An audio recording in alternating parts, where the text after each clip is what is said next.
Hello, my name is Sebastian Brennan, and this is my Human Resource Management assignment. For the first problem, let me start off by telling you a little bit more about myself. I was born in Peru. My first language was Spanish. My mother and I are both Peruvian nationals, and my dad is a white American translator. He also speaks Spanish, among 7 other languages. I was raised in Fairfax County, Virginia, just outside of the District of Columbia, and I didn't speak any English until around the age of 5. My parents have since divorced, and my dad has remarried a black Jamaican woman, so I understand and have an appreciation for ethnic diversity. Over the years, I've been very successful in my endeavors. I was very successful in my martial arts career. I studied Muay Thai, Taekwondo, and kickboxing, where I won 2 national championships and 1 World Cup. I was also very successful in my high school football career.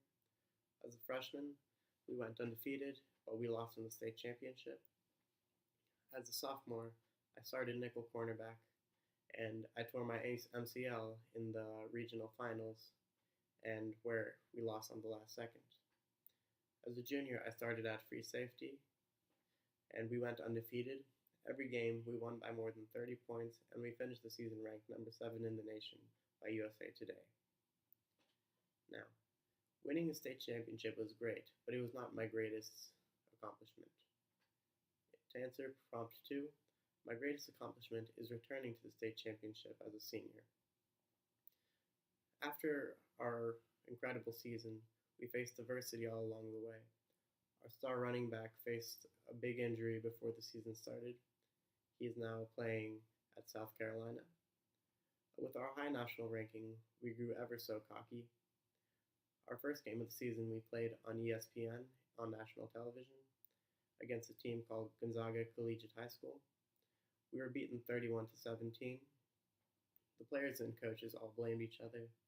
There was a lot of infighting among players. Fights broke out 2 or 3 times a week.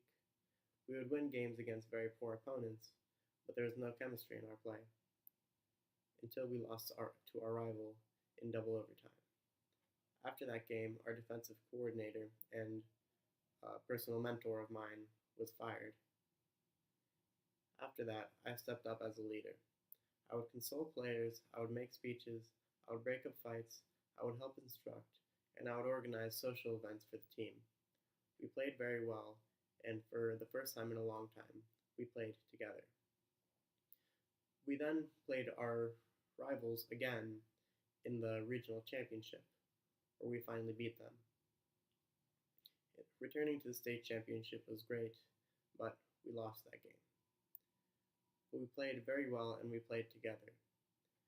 We came from being down by 14 points with 5 minutes left in the fourth quarter. We came back and took the best team in the nation into overtime. I thought that was the best accomplishment I could have ever done. Now, transitioning into prompt number 3, to speak on something I had learned in class. I had learned what it is to be an outstanding leader. Now, what is an outstanding leader? An outstanding leader is one who possesses effective leadership, influential leadership, and responsible leadership. Now, what do each of those mean? The secret to effective leadership is mastering competencies related to social and emotional intelligence. Now, what is a competency? A competency is when a person is acting intentionally and behaving in a way that directly leads to the successful accomplishment of a task. Now, influential leadership. The secret to influential leadership is using power effectively. Power is influence over or through others. Power exists in 5 different forms: legitimate power, reward power, coercive power, expert power, and referent power. Legitimate power is the ability to influence others based on one's position of authority over another. Reward power is the ability to influence others by giving or withholding rewards. Coercive power. Coercive power is the attempt to influence another with the consequence of punishment. Expert power is the ability to influence others through a combination of special knowledge and skills. Referent power. Referent power comes from respect that another may have for you. Responsible leadership.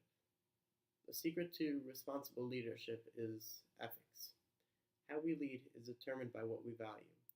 The behavior of any individual is determined by the underlying values and principles that contribute to a person's code of ethics.